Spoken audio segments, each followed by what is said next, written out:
don't give a rat's behind about your lease agreement or any of your personal problems. The strange thing about Judge Judy is that for decades, she never seemed to age the way other television stars did. She did not soften.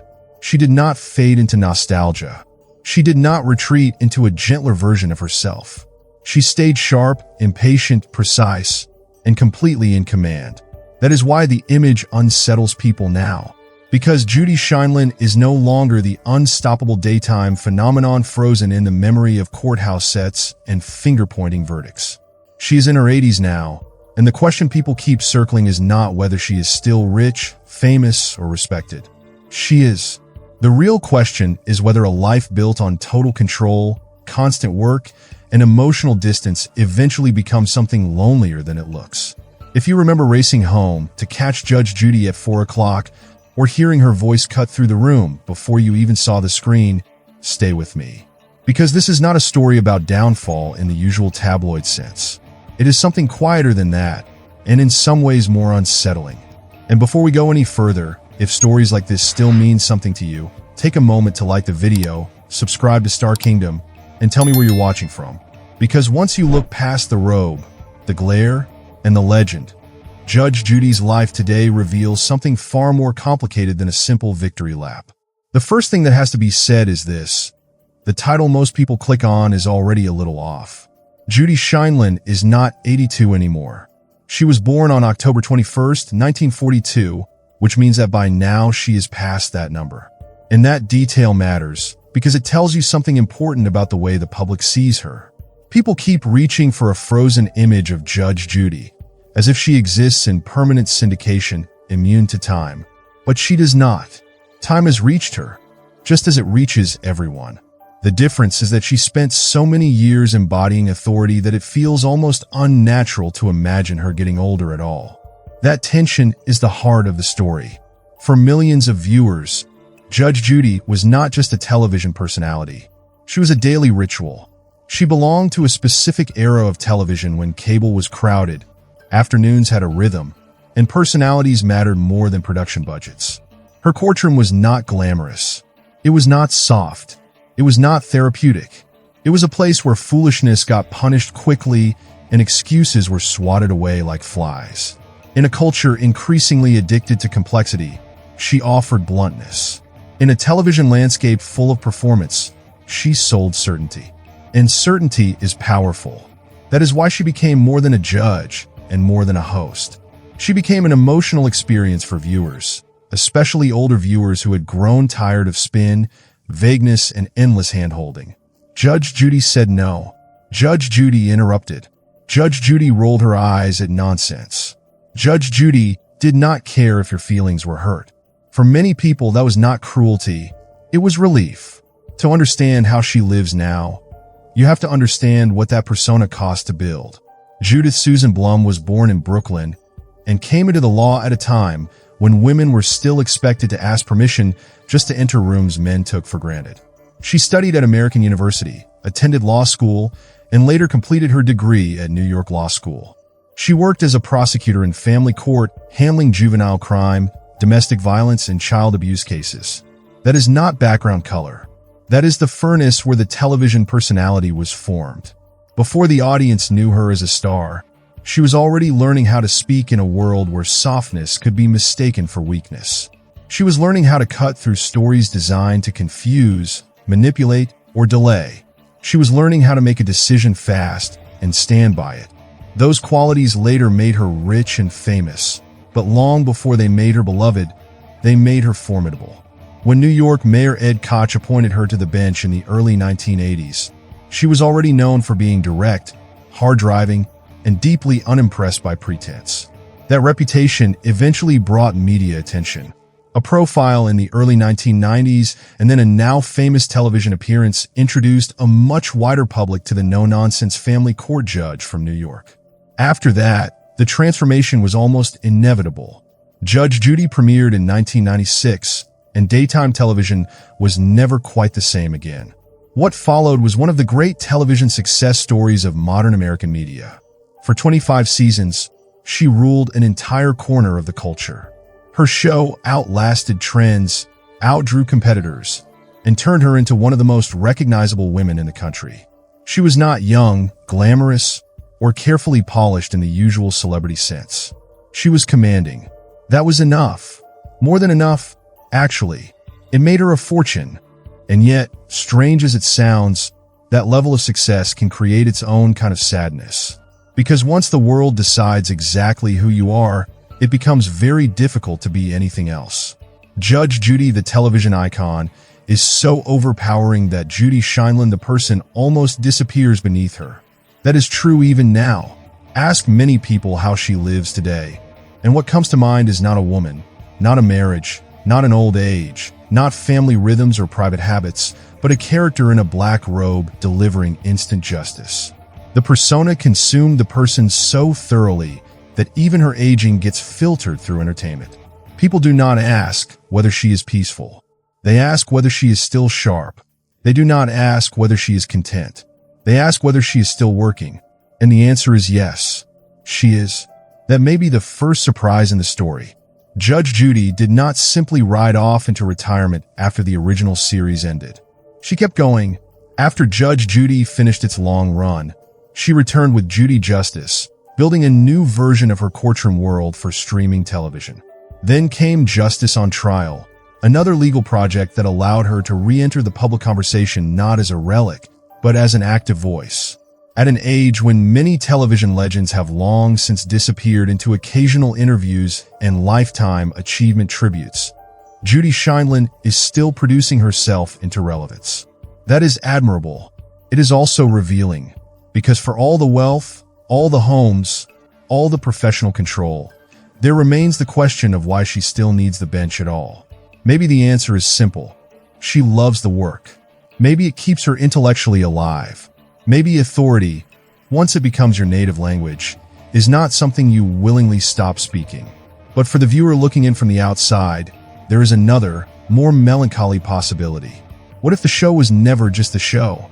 What if it became the structure around her life so completely that stepping away would feel like vanishing? That is where the story turns. The title promises sadness, and if people come expecting ruin, they will not find it. Judge Judy is not broke. She is not publicly abandoned. She is not hidden away in some dramatic collapse. In fact, the outward facts look enviable. She remains married to Jerry Shineland, a former judge and longtime companion. They have weathered decades together, including a divorce and remarriage years ago, and they remain part of each other's daily life. She is surrounded by family. Her granddaughter Sarah Rose has even appeared alongside her professionally, working as a law clerk in Judy Justice. This is not the profile of a woman destroyed by age. And yet sadness does not always arrive as disaster. Sometimes it arrives as narrowing. That is what makes her current life so striking. In one recent interview, Judy described her nighttime routine with Jerry in a way that sounded both charming and unexpectedly revealing. After dinner, she watches reruns of old crime shows, especially Law and Order. Not news shows, not long, uncertain streaming mysteries. Reruns, familiar endings, familiar rhythms, familiar cadences.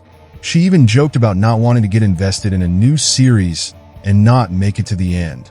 It was classic Judge Judy humor, dry, practical, edged with mortality. People laugh because of course they did. She knows exactly how to land a line. But beneath the laugh, there is something older and more human. The woman who spent decades delivering verdicts to other people now prefers narratives whose endings she already knows. At a certain age, that detail lands differently. It sounds less like a quirky preference and more like a philosophy of survival. No surprises, no emotional waste, no unfinished business. Problems. That is sad in a way money cannot touch. Because if you listen carefully, what emerges from the life of Judge Judy in old age is not chaos, but extreme management. She appears to have constructed a life so disciplined, so curated, and so resistant to emotional mess that it feels almost airtight. She works. She watches what she already understands.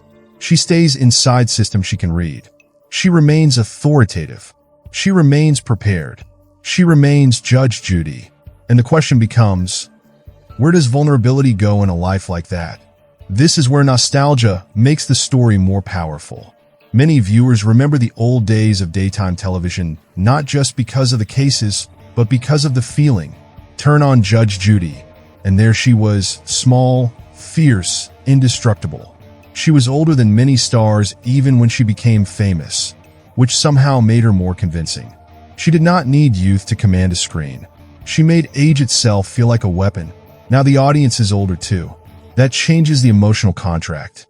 The same viewers who once admired her energy now see their own aging reflected back at them through her routines, her remarks, her continued drive, and her refusal to melt into softness. What once looked like strength can now also look like insulation. What once felt empowering can now feel a little lonely, because old age does not only ask whether you are still capable. It asks whether you know how to stop performing capability long enough to simply be. Judy Shineland has never built her public identity around softness. She built it around usefulness. She solved. She judged. She corrected. She ruled. That made her iconic. It may also make retirement emotionally difficult in a way other celebrities never have to face. An actor can age into memory. A singer can age into legacy. But an authority figure ages into a more troubling question. Who are you when people no longer need your verdict? Maybe that is why she kept building new platforms. Maybe that is why the bench, in one form or another, keeps returning. There is something almost poignant in the fact that even now, Judy Shineland remains tied, not just to law, but to adjudication. She does not merely tell stories about her life. She still presides, still decides, still interprets the world through order and consequence. Even family has become, at least partially, folded into that system. Her granddaughter's presence on the newer show creates a sense of legacy, yes, but also continuity. The courtroom is no longer just a workplace. It has become the family business of judgment, structure, and legal ritual. Some viewers find that inspiring. Others find it a little haunting, because a life can be full and still feel emotionally reduced. It can be successful and still give off an ache. It can be surrounded by people and still feel solitary if the deepest habit is command rather than surrender. That may be the saddest part of Judge Judy's life now. Not that she has been forgotten. She is not. Not that she is irrelevant. She is not. Not that she lacks comfort, family, or purpose. Clearly, she has all three. The sadness, if we are honest, comes from something far less dramatic and far more universal. She seems to live in a world where control has won so thoroughly that there is almost no room left for surprise, softness, or visible need. And maybe that was inevitable. You do not become Judge Judy by drifting through life in a trusting haze. You become her by deciding early that disorder is expensive, excuses are dangerous, and weakness invites exploitation. You become her by hardening useful parts of yourself until they function like law. The trouble is that what protects you at 45 can isolate you at 83. The habits that build an empire are not always the habits that let you rest inside it. That does not mean she is unhappy. We do not know that. It does not mean her marriage is empty. There is no evidence of that. It does not mean her family life is broken. In many visible ways, it appears strong. But the public image of Judy Shineland in late life carries a very specific emotional tone, and that tone is not joy. It is discipline. It is maintenance. It is continuity. It is a woman who never seems to have permitted herself the luxury of becoming less armored. There is a reason that hits people so hard.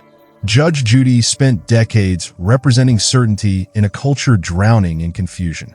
She was the grown-up in the room, the one who knew what was ridiculous and what was real, the one who never seemed likely to lose her footing. Yet old age reveals something television could never fully show. Even the strongest personality becomes, eventually, a person arranging the evening, watching familiar reruns, making jokes about mortality, and trying to decide what part of the old identity still needs to be carried tomorrow. That is not a scandal. It is not a tragedy in the tabloid sense. It is something more mature than that. It is the sadness of reduction.